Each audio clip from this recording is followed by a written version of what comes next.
Budweiser U.S. Hot Rod Association's 6th annual Auto Thrill Show at the Pontiac Silverdome. And coming up first, the Demolition Derby. Now, you're probably wondering what sort of person participates in an event like this. Earlier, Larry had a chance to talk to two of the Canadian entries.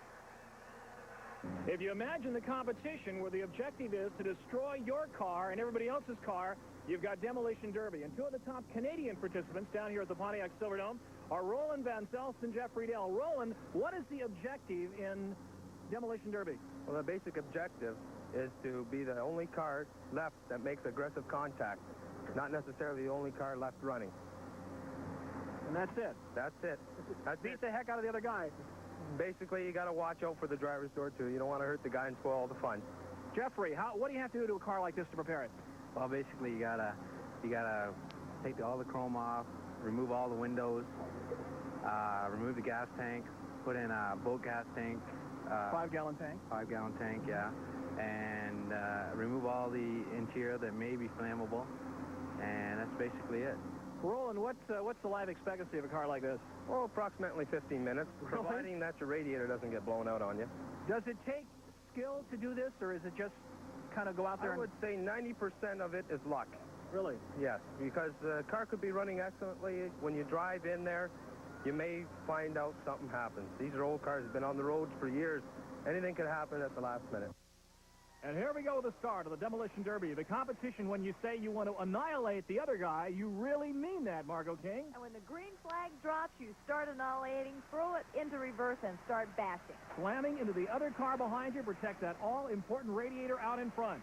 But remember, check out those seatbelts and helmets. Safety gear is important in this sport. That's Brian Rindelsbacher, number 007. There's number 409. That's Debbie George, a lady in a 1979 Gremlin. I told you we were going to have the women bashing the men. Oh, right. If the car goes up on the mound for 1 minute, that car is disqualified. Or if the car goes over the mound, outlining the course, it is immediately disqualified. Already, we need a smoke blower to see these cars. So Pontiac Silverdome, the Demolition Derby, and look at them go. They told me it was very important when picking a demolition car to make sure you get one that doesn't have a lot of corrosion in it. And when I got to thinking about it, that was a really good point. No question about that. Look at this one already heading for the wrecking yard, but still running, still managing to run. I heard Ralph Nader was here taking notes. Number 921, that's Vicky Hogue, a black 77 Sunbird, and she's still running. Number 1 is Ken Comedian, the 81 Chevette. An emotional face. You might look at the checkered flags there on the sides of the car. There's a reason for those flags being up there, Margo. When their car is completely disabled, they have lost all ability to move forward or backwards, the referee will point the red flag at them, they'll break the flag off of their car, and they will be out of competition.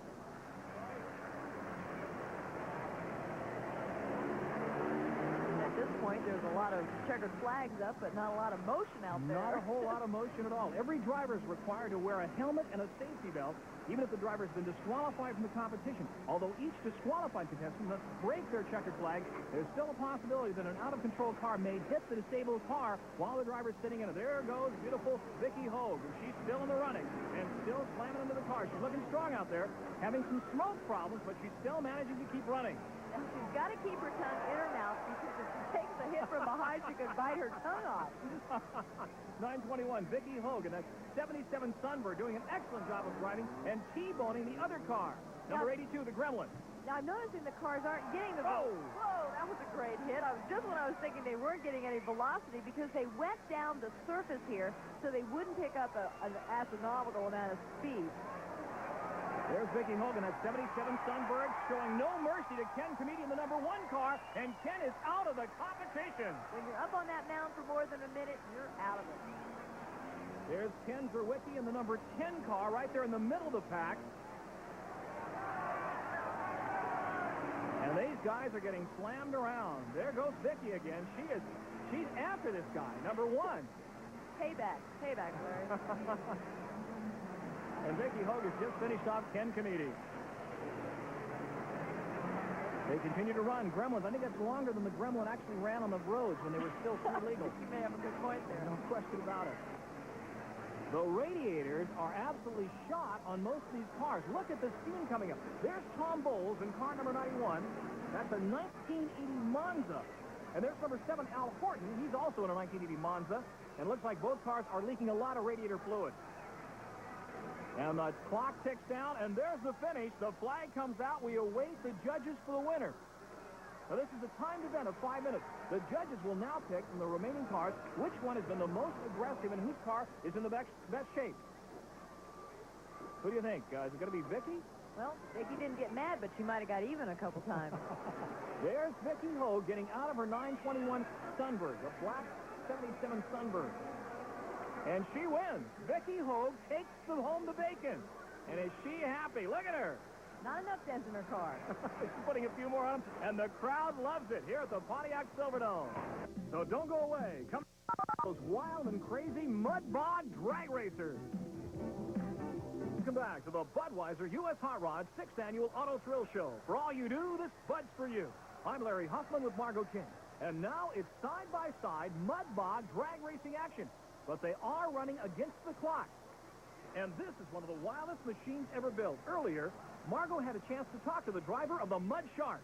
Mike Early and his car, the Mud Shark, without a doubt, one of the most spectacular acts on the mud bog circuit today.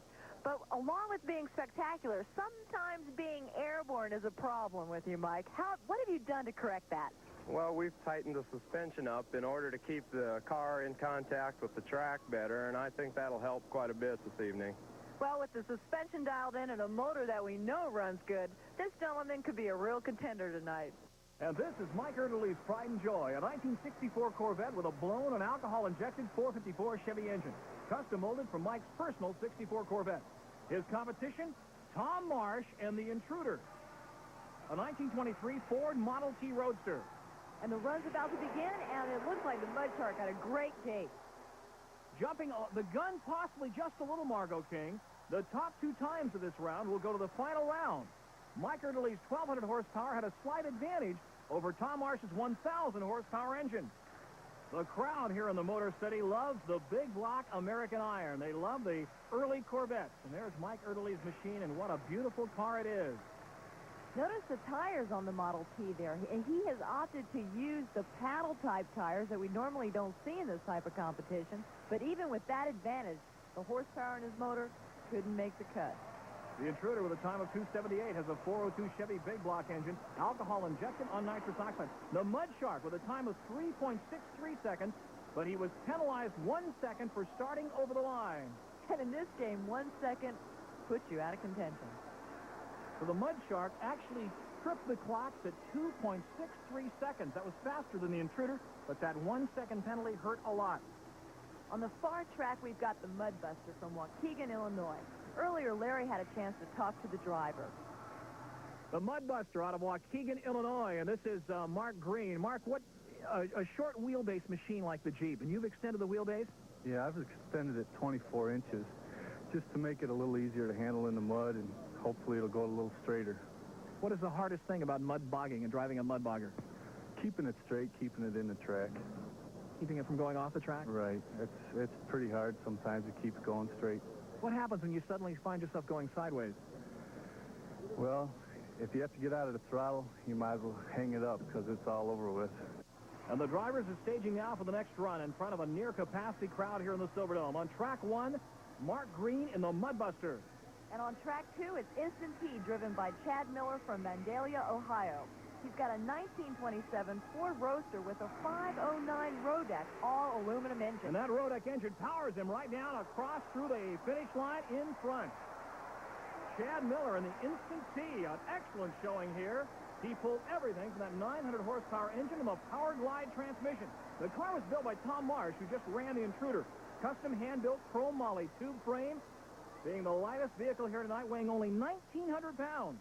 And his choice of tires is interesting. He's got a chevron pattern paddle tire on the front, along with the standard cut Groundhog on the back. A combination that, although it was a bumpy ride, it did seem effective. With a time of 2.33 seconds. Let's take a look now at the Mudbuster and see what he can do. Slow motion. Boy, that front wheel, those front wheels come up in the air as he launches off the line, 2.9-second clocking. He breaks the 3-second mark. You can see why these drivers split over suspension, because his front shocks are working in that run. And locking up the front and rear wheels. Track number 1 on the right-hand side of the screen appears to be a lot wetter, yet the times don't seem to reflect that pit is tougher to get through at this point. And here comes the time traveler. And earlier, Larry talked to him. Out of Niles, Michigan, Bud Thompson, the time traveler, a 1955 Thunderbird mudbogger. Why a T-Bird mudbogger? It's the only one around as far as I know. What kind of an engine? Chevrolet. What's the hardest part about driving in a mudbogger? Concentration. Trying to pick the right path to go down. A lot of competition out there, and there's a little bit of luck involved in it, and just a lot of mechanical ability involved in it too. Is it fun? Yes, definitely. So here we go. On the far side, the time traveler. On the near side, Craig Jones, Lead Sled Jr. That's a 1986 Ford Ranger with a 427 Ford engine using a nitrous fogger system. And with his weight disadvantage, he'll need more than a fogger system for this run.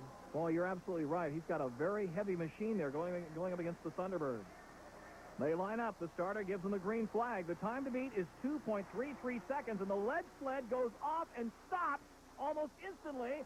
And the beautiful T-Bird goes through sideways. The time traveler locks up almost against the wall.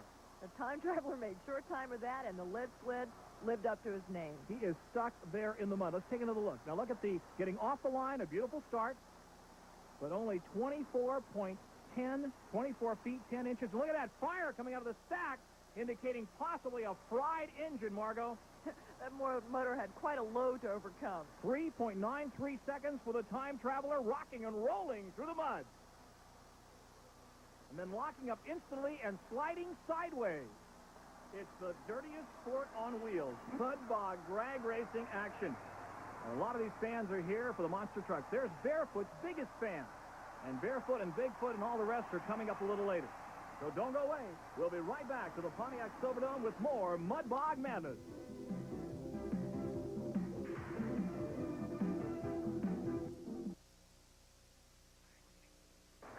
Welcome back to the Budweiser U.S. Hot Rods 6th Annual Auto Thrill Show Spectacular from the Pontiac Silverdome. We have 4 mud runs to go to qualify for the finals, and the time to beat, the Instant T's 2.33 seconds. And here comes one of the veterans to the sport. Driving Nitro Express is Clay Langley. A Nitro Express, a 1932 Austin body with a 393 Chevy engine. On the near side, the Gravedigger, owned by Jeff Tripp, driven by Brian Tripp of South Lyon, Michigan. This is a custom-built Ford buggy with a 351 Ford engine. Now, it's got a body that doesn't look very aerodynamic, but that doesn't necessarily mean anything in mud bogging. It looks strange, Margo. It's a strange-looking body. That's a Gravedigger. Maybe it's supposed to be like a coffin. Let's see what happens. They come up and line up on the line. The Gravedigger and the Nitro Express. Nitro Express on the far side, the Gravedigger, the yellow machine on the near side. And the Gravedigger launches out on a beautiful run all the way through the mud, digging a big hole there at the end. And the Nitro Express makes it just a few feet. And there is the Nitro Express, 42 feet and 4 inches. Say the Gravedigger dug a grave for the Nitro Express, but you can really get a feel for how deep that mud is. Clay's going for the cement floor. He will not give up. Let's take a slow-mo look at the Gravedigger. Good start, trying to keep up above the mud to skim across the top of the mud. 3.34 seconds for the Gravedigger. Getting a little bit out of shape now, but he keeps the throttle on and launches all the way through the run. That shorter wheelbase is going to be more difficult to control, but he had a pretty good run. And now comes the dirtiest job of all, hooking up the tow line to a stuck car in 4 feet of mud to drag him out. Hey, there's some 10-year-old kids in the stands that would probably pay to have that job.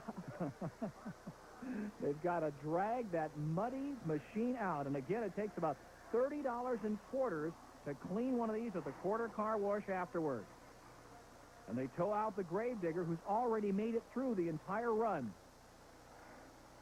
We saw that truck explode a little earlier. That's the lead sled. Craig Jones.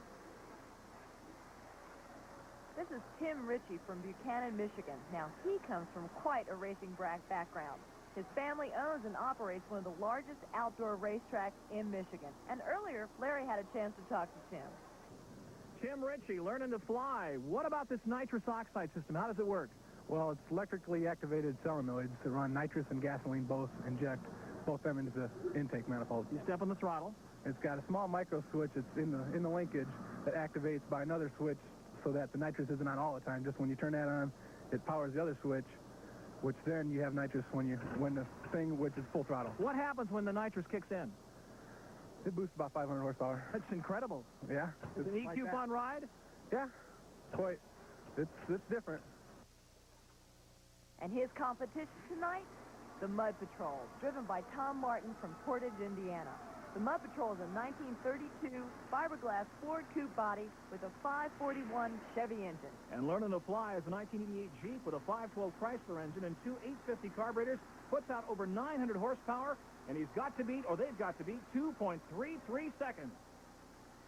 Coming up on the line, the Mud Patrol, painted in Highway Patrol colors from the 1930s, and learning to fly, launches beautifully and edges out the Mud Patrol at the line. A great run, Margo King.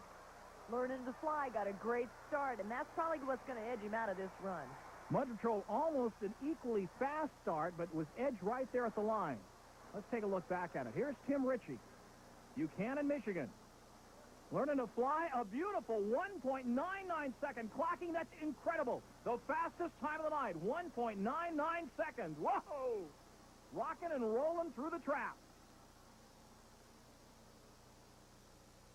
The Mud Patrol, a 2.79 clocking, almost a full second slower. And that's it right there, Margo. A slow start, just not launch fast enough. His wheel starts to spin. He just can't get a bite to get that horsepower of his hooked up to shoot him through the trap. So the Mud Patrol goes down in defeat and learning to fly, a beautiful run. And here is the Great White Hope, Mike Fair, the points leader. A 1927 Roadster with a 548 Chevy engine, alcohol injected with nitrous oxide, putting out 1,400 horsepower. And on the near side, we've got a 1985 Jeep Scrambler that's driven by 20-year-old Mark Payton. And the name of that vehicle, Rambunctious, from Vandalia, Ohio. One of the youngest drivers in the circuit, 520 Chrysler engine, 1,000 horsepower with nitrous. The Great White Hope weighs only 2,000 pounds, second lightest vehicle out here. Here's the run. Neck and neck, and the Great White Hope pulls out in front. And that was almost close to a record run. Mike Fair has had a lot of experience in mud bogging. He's a points leader in the USHRA Association. This particular class is looking awfully good. Let's see what he looks like getting off the line. 2.69 seconds. Not bad. Not quite fast enough after Ritchie's 1.99. Mike Fair is also in the business of making race chassis and parts for these mud bog vehicles. Very intelligent young lad. And gets through there with almost a record clocking. Let's take a look at Rambunctious. 2.77 seconds. Not bad at all for a stock body Jeep. And remember, he's only 20 years old, a beginner in this sport. He has a nice, clean run. But not quite fast enough. This is Mike Sneed and Thundering Heart in a custom-built fiberglass funny car from Lakeville, Indiana. And on the near side, we've got Ed Nikos with physical therapy. It's a 1983 Chevy Blazer, alcohol injected with nitrous. Coming up on the line, staging mud bog drag racing, a unique American sport. The time to beat, 1.99 seconds, Tim Ritchie. And physical therapy bogs there as Thundering Heart makes his way through. But oh, and look at that! He blew off his blower filter at the end. And these stock body trucks are definitely having a tough on this inside pit. They've got the weight, and that's what they've got to overcome, Margo. They are so heavy. Some of them weigh close to 2 tons. And they just don't have the power to stay up above the mud. And this mud is not very forgiving. Not at all. He is not giving up. It's the driver's option to keep going as long as he is making forward momentum. As soon as he stops, and he just did, he gets the red flag. And now comes the task of towing out that heavy, heavy truck. Made even heavier with an accumulation of mud. And it looks like this crew's changed their clothes. They're clean again. You have to use some mighty powerful detergent. Thundering Heart, 4.5 seconds. Let's watch him as he makes his way through that deep, thick Michigan mud, and let's watch that blower filter as it blows off. Gets all the way through, shuts down, and then all of a sudden, kablooey! So the Mudbog finalists learn on the fly against Instant Tea, but don't go away. Hold on as Bigfoot goes for the world car jumping record. Coming up, the original monster truck goes for a world record. Earlier, Larry talked with Jim Kramer. The most famous monster truck of them all, Bigfoot, Jim Kramer, the driver. Tonight, a world record attempt on a jump. I have never heard of a monster truck jumping before, but you've got the world record now. I have the record at about 56 foot, and that entailed jumping 10 cars the last event I was at. They were a mixture of a lot smaller cars than what you see out here tonight. These are what you call the big Cadillacs, the big Lincoln Continentals, the very wide cars. Even though I might not make a 10-car distance, foot-wise, we'll measure it in feet, I'll probably be going further than I did last time. So, yes, we are going for a record. I have the record now. I want to try to beat it, break it, so to speak. We're trying a dirt ramp, which we've never tried before. The dirt ramp takes the space of a car. That kind of puts a hindrance on me. That means I have to go faster. But we utilize the dirt ramp because we would like the truck to come off that ramp more level. Last time I tried this, the truck actually flew at an angle. And because I was low enough, the two right tires hit first before it rolled over. What are the advances in monster trucks over the past 5 years? Engines, drivetrains, axles, mainly axles. We had a lot of steering breakage, axle breakage. I think everyone did. And suspensions. Suspensions have come a long way. You couldn't attempt something like this with a solidly suspended truck. We try to utilize a lot of spring travel in this particular truck. This is our newest truck out. It's about a year old, and we change it constantly. We're always making suspension changes. As a matter of fact, I changed my shock arrangement just tonight for this jump. Why are no other trucks attempting this? Bob Chandler's always kind of been an innovator. He likes to get out and always wants to extend the feel of what his truck can do. I just happen to be the guy that can or tries to do what he wants for him. And we talked this over, and we try to plan every jump. We made a practice jump. We've made some jumps before. And never, like I say, with a dirt mound. You always want to try to expand your field. You never progress by standing still. We like to keep that thinking in mind. So it's just another step. But we like to. His monster truck field is in its infancy right now. And if you don't try anything, you never know what you can do. He's going for 60 to 65 feet. He holds the world record at 56 feet. Bigfoot's going to fly tonight. And here's Bigfoot getting ready to stage. And he's got some fans cheering him on. Jim Kramer climbing up into that truck. It's a 1988 Ford F-250 with a 548 Ford V8 engine. Weighs it. Look at this. Look at these people. I don't believe that. 15,000 pounds, and here he comes. The current world record is 56 feet. Now, he's been pacing off the entrance there, determining at what point he's got to start to get enough speed to get that distance he's looking for. Bob and Marilyn Chandler introduced the first Bigfoot back in 1973 in their garage in St. Louis, Missouri. Now, there's a cone set up at the 56-foot mark, and here we go. The first jump, the crowd standing and cheering, slams into the dirt and flies over.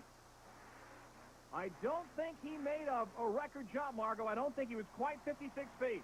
Let's hope the slow-mo camera gives us an angle. Maybe we can see that cone. Yep, that cone was set at 56 feet. That's the world record mark.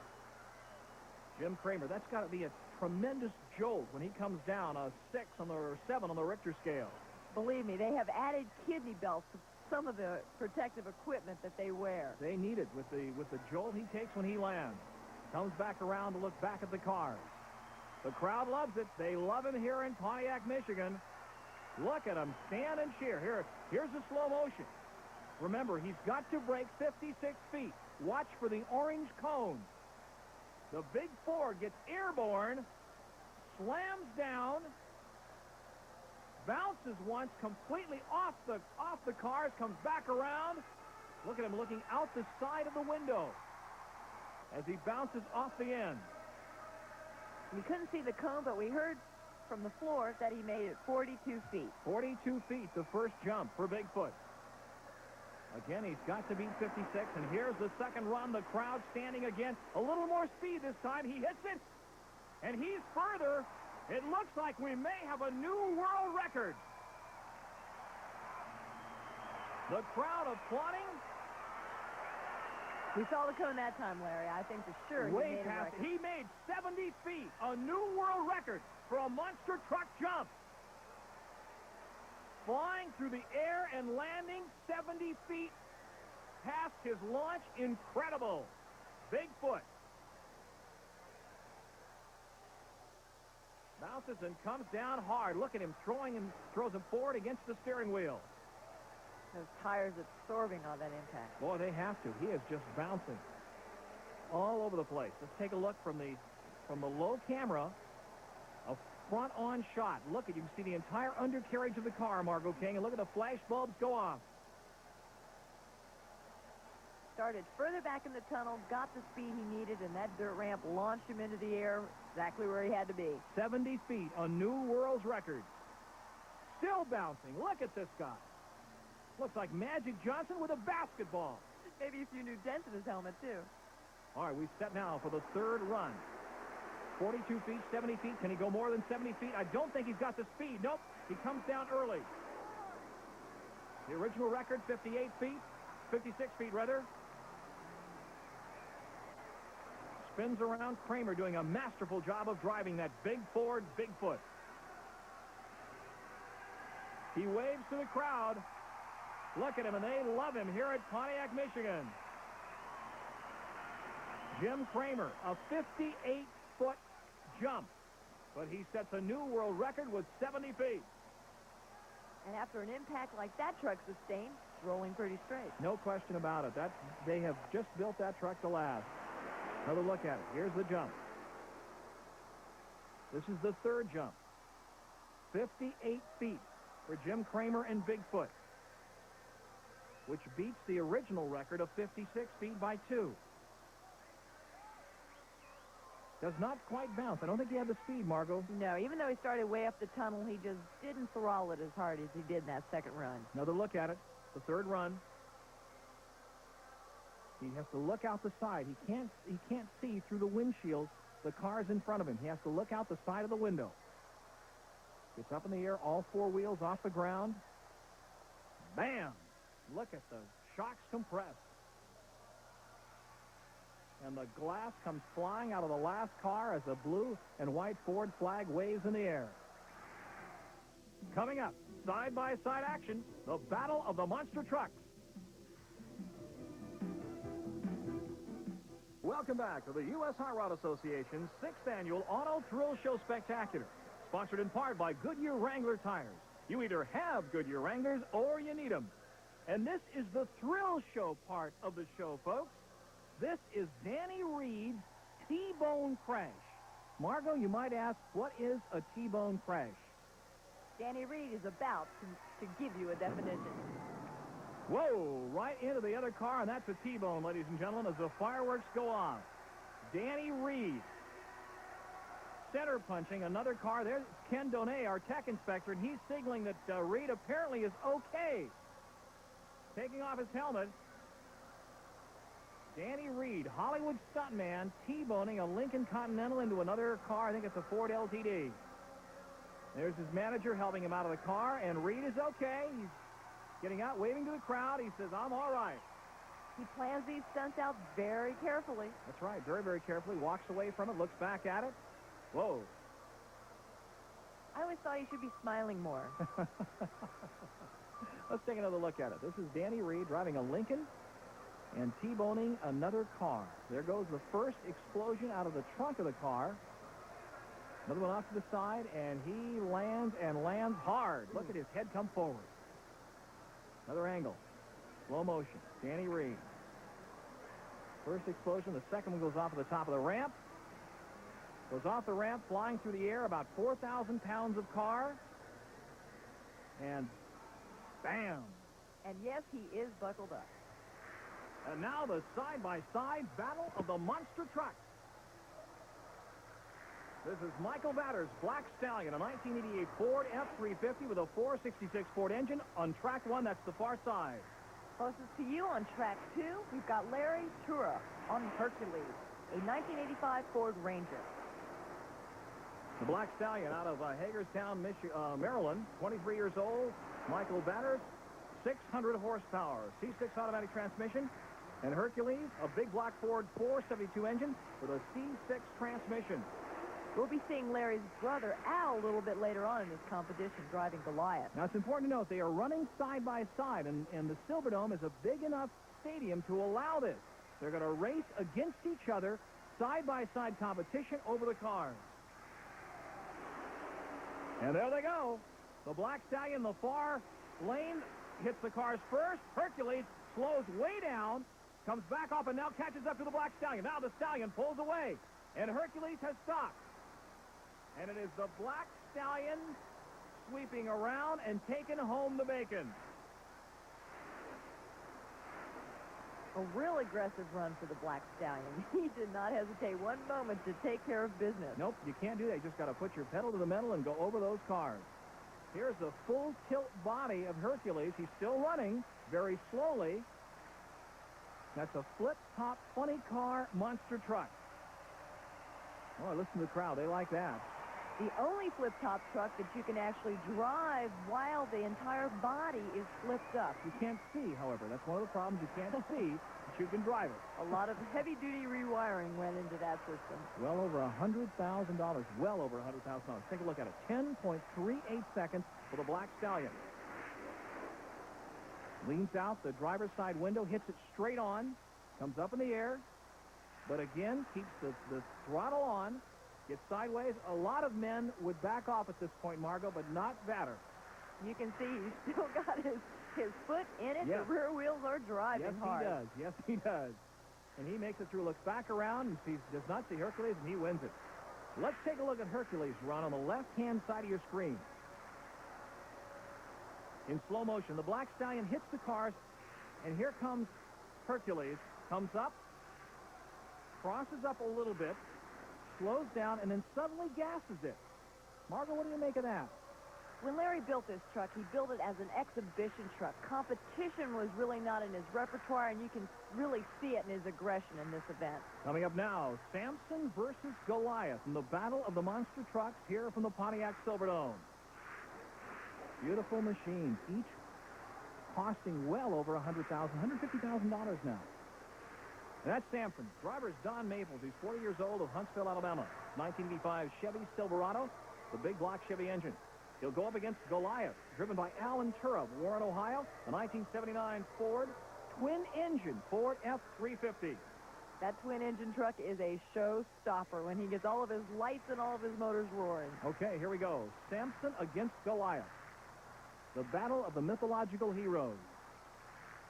We'll see who's ready to race in this one. Boy, I'm telling you, looks like Samson is ready and gets off the line faster. Now slows down, comes up in the air. This is where it's dangerous. And people ask us, do these machines crash? Yes, they do. They crash, but Samson makes it through first. Let's take a look back at him in slow motion and see what happened off the line. It seemed to me that Samson was just a little bit more anxious to go and got a beautiful start, and that was the whole secret there.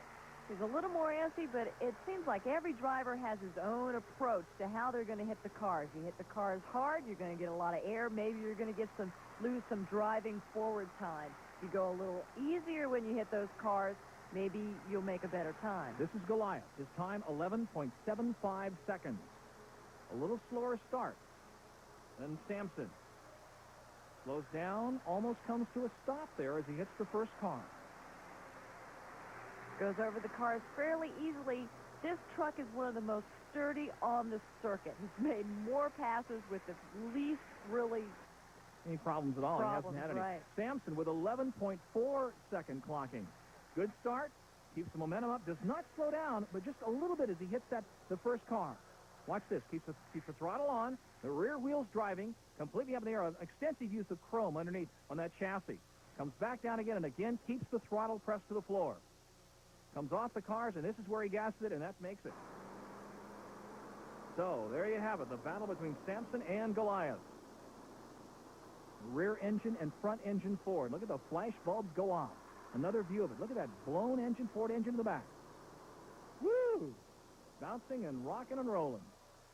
From Pontiac, Michigan, about 30 miles up Woodward Avenue from the Motor City of Detroit. And these people in Michigan love cars and especially love monster trucks. Margo? And when you own a towing business, what better way to promote your business but with a monster tow truck? And earlier, Larry had a chance to talk to this driver. Ray Perkowski, the owner-builder of the only monster tow truck in existence, Big Tow. And when you say you've been tearing them up, you're not speaking positively. No, we've been having a few problems. We weigh about 2 tons more than any other truck because of the wrecker bed, and we've been twisting drive shaft tubes right in half. That's incredible. It's not too comfortable in the pocketbook, but we're getting it taken care of. You told me originally you were going to try to be the first truck that towed another truck over the cars. Do you still want to do that? Yeah, we're going to do that. We're not going to tow a truck. We're going to tow a car on the back of the truck. This is a fully functional tow truck. Everything works on it, 100%. Who is going to be tough to beat tonight here at the Pontiac Silverdome? I don't really know. We never ran up against these guys. This is our first time running up against these 6 trucks. Well, we'll see tonight. We will. Thanks. Monster truck. It's called Big Tow. Watch for it tonight. And Big Tow is up against on track number 1, Lethal Weapon, driven by Jerry Richmond out of Ashtabula, Ohio. What a name. Track 2, Big Tow. Ray Perkowski comes out here. That's a 20,000-pound machine. That's only 2,000 pounds lighter than the tank. 79 Ford F-350 tow truck. And here we go. Lethal Weapon gets off the line a little faster. It's quite a bit lighter. Now Big Tow comes in, and Lethal Weapon stops. Big Tow makes his way over very slowly over the cars. Lethal Weapon is out of the competition. Big Tow wins this round, but a very slow run. He was posing for pictures up there. That's right. Lethal Weapon is sitting up there on top posing for pictures. He's not real happy. Jerry Richmond is not real happy about this. Got to be real embarrassing to a driver. Now he gets it started and comes off. Here's Big Tow making his way back around, but a relatively slow run for the tow truck. Well, he doesn't want to twist any drive shafts. I don't blame him. They cost an awful lot of money. And there's Lethal Weapon waving to the crowd. Jerry Richmond waving, and there's Big Tow making his way back. Let's take a look at the action in slow motion. Here's Lethal Weapon, an incomplete run. See if we can see what happens. It looks like his motor is lurching right at this point. Not a clean approach to the cars, and as soon as his engine gets a little tilted, we're talking stall. Almost like a fuel starvation. He gets sideways and then stops. Here's Big Tow. Gets off the line slower, but again, a 10-ton machine, 20,000 pounds. And he's going to nurse it. When he sees his competition has slowed way down, you can bet he's going to take care of his truck. He just looked over and sees that Lethal Weapon has stopped, and he's got just a free ride to the end. Look at him just mangle the cars beneath him. Ray Perkowski. So the stage is set for the main event. And the monster trucks, it'll be Samson versus the Black Stallion. And the winner of that melee will take on the winner of the monster tank competition. So don't go away. The monsters will battle it out at the 6th Annual Auto Spectacular from the Pontiac Silverdome. Welcome back to the U.S. Hot Rod Association's 6th Annual Auto Thrill Show, sponsored in part by Rizlone, the total oil additive for over 60 years. We go now to the monster tank. And in his debut appearance, we've got Barefoot Tracks, driven by 29-year-old Steve Bivens from Pontoon, Illinois. This is a 1988 Chevy truck powered with a 505 Chevy engine. And this baby weighs 22,000 pounds. It's an M4 personnel carrier tank, and these guys are serious. 22,000 pounds, that's 11 tons, Margo King. More than I want to have run over me. He'll go up against Gator on the right side of your screen. This is a beautiful machine out of Lake Charles, Louisiana. The owner-driver, 33-year-old George Cole. We're set to go. Gator coming up against Bear Tracks. First time ever on a track for Bear Tracks. Both weighing in at about 11 tons. There's Gator.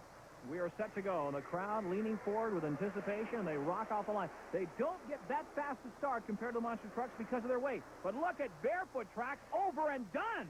He's finished the race. This guy doesn't mess around, Margo. He just goes right through or over it. He doesn't stop. Might have been his first race, but he's been on the crew of the Barefoot team for quite a few years. But Spanky, he had a good run. He just didn't win. Barefoot Tracks takes home the bacon here, the first round of the monster tank. And Gator goes off to hide in the swamp. Take a look at it in slow motion. get a look at the start. There's Gator, a 10.53-second clocking, but not quite fast enough. Comes up. There's no stopping these machines. 11 tons, they just power right through anything. Notice they don't get that far off the ground either, Margo. You really got a great shot of Spanking working those levers which steer those tracks. That's right. He doesn't have a steering wheel. He has 2 levers to turn this machine. Now, let's take a look now at Barefoot Tracks. A beautiful run, 7.16 seconds. He comes through like Patton rolling through France. Up and over. It's airborne. It's air. Comes back down. Look at him. His head wobble around there as he takes the force of that 6G drop. He looks mean behind that helmet, too. He's Yes, got he business. He's concentrating. So this is the Monster Truck Final. And the winner of this event will take on Barefoot Tracks. Track 1, Black Stallion, Michael Vatters. Beautiful machine there on the right. Track 2, that's Sampson, Don Maples, driver-owner, and Sampson gets off the line first. He is gassing. Now he slows way down and gives the Black Stallion a chance to go in front. The Black Stallion almost goes in his head. They are neck to neck, wheel to wheel, across the line. Looks like, well, possibly Sampson. I think Sampson won that by about a foot, Margo. That was a mighty close race. Looked like a photo finish to me, Larry. Nope, they tell us it is the Black Stallion that wins. So the Black Stallion will go to the finals. 3 seconds slower than Barefoot Tracks. Take a look at it in slow motion. The Black Stallion and Sampson. There's the Black Stallion, 10.12 seconds. Elapsed time. Body a little bit crooked there as he comes up on the first car. Gets up in the air, all 4 wheels getting air. Comes back around almost on his nose and almost goes over on his top, Margo. A real serious nosedive there, but he saved it. That did cost him some time, however. The Black Stallion gets across the line. Here is Sampson. 10.29 seconds. Comes up, hits the cars first, up in the air, but then slows down as the Black Stallion takes over the lead. For just a moment, the Black Stallion loses very valuable time there as he gets sideways, crossed up. Sampson, a beautiful run, gets down on the ground and puts the power to those wheels and heads for the finish line. Mike's basically fearless attitude has saved him through this entire night of competition. These drivers have got to be in incredible physical condition. Look at the impact the bodies take. Whoa. The head's bouncing around. And he's wearing one of those neck braces, and Yep. you can see why. Coming up, the ultimate battle, the Monster Truck versus the Monster Tank from the Pontiac Silverdome. Welcome back to the Pontiac Silverdome in Pontiac, Michigan, and the U.S. Hot Rod 6th Annual Auto Thrill Show Spectacular. Larry Huffman and Margo King calling the action for you, and we are ready now for the battle between the Black Stallion, the Monster Truck, in track number 1 and track number 2, Barefoot Tracks, making his debut tonight. If Barefoot can just duplicate his previous performance, Michael is in trouble. Yeah, he's got problems. The Black Stallion off the line first. Now he's got a problem. He stalls, and Barefoot Tracks is on his way to victory here in the Silverdome. What happened to the Black Stallion? Barefoot Tracks, no problem whatsoever. Here comes the Stallion now getting up. Getting started, but very, very slowly over the cars. They've been flattened quite a bit. Gets sideways, heads for the finish line, but it is Barefoot Tracks taking the victory. And Barefoot Tracks does a victory spin around to show the crowd that he won tonight. I think we're going to be seeing a lot more of this machine, Margo. Absolutely. A great debut night. And the crowd loves him, no question about it. The crowd loves Barefoot Tracks. Take another look at it in slow motion. Barefoot Tracks gets off the line beautifully. Top speed about 60 miles an hour. 5 gallons per mile of fuel. There you can see the Black Stallion in the background stalling. Barefoot Tracks stops, slams down, pauses momentarily, and heads for the finish line. The motors in these tank trucks are in the rear. Yep, he's got a lot of power. Here's the Black Stallion. Let's see what he does. He's already stalled, already lost the race. And Michael Vatters says, I'm going to put on a show anyway. Comes up and hits the cars. Comes down again on his nose. A little nose heavy, this machine. Vatters looks back around. They will go on their heads. We've seen them happen. Seen it before. Seen it happen before. Gets completely sideways, almost into the mud. Crushes a cone. And that's it for the Black Stallion. His barefoot track takes the victory tonight here in the Pontiac Silverdome. 8.81 seconds, the clocking. Not quite as fast as his preliminary victory.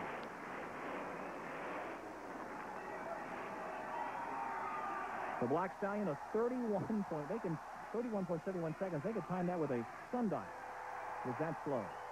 And the crowd is set for the finale. The final, the down and mud bog drag racing finale. Coming up next. Don't go away. Producing Amber Vision. Welcome back to the Pontiac Silverdome and the United States Hot Rod Association Auto Thrill Show Spectacular. And this is the main event, ladies and gentlemen. The Mud Bog Drag Racing Spectacular between Learning to Fly and Instant T. And the crowd has been waiting all night long for this race. Track 1, Tim Ritchie, Buchanan, Michigan, Learning to Fly. Turned a 1.99 second clocking. In track 2, the second fastest of the night, Instant T, Chad Miller, 2.33 seconds, and here we go. And it is, look out, it is Instant T taking home the bacon. And Chad Miller has made it through, and he's gassing it, pulls out, and look at this guy. Look at him. He is excited. He can't believe it. Oh, 1927 Ford Roadster, Vandalia, Ohio. He's waving to the crowd and wins the main event here at the Pontiac Silverdome. Another look at Learning to Fly. Gets sideways right off the line, and Margo, that was it. Victim of a common hazard of a late run. In the night, you drop into a crooked track, and that can ruin your time. And it did for young Mr. Ritchie of Michigan. Learning to Fly did exactly the opposite. He didn't fly and didn't even make it through. Take a look at Instant T. 3.42 seconds, a relatively slow clocking, but a smooth and even run for Chad Miller. Makes it through, and now he's still trying to dig his way out. Now he stops. Well, at least he had to dig a hole in the right side of the finish line. So in the Mud Bog competition, it was Chad Miller in the Instant T and some wild and crazy competition. And Margo, you got to say, in the monster trucks and the monster tanks, barefoot tracks with Steve Emmons made an auspicious debut. I don't know who was more surprised, him or us, because he really didn't think he was going to do that good. He went through those cars like Patton through France going into Germany. It was unbelievable. For Margo King, I'm Larry Huffman from the Pontiac Silverdome. We hope you've enjoyed tonight's show. Thanks for joining us.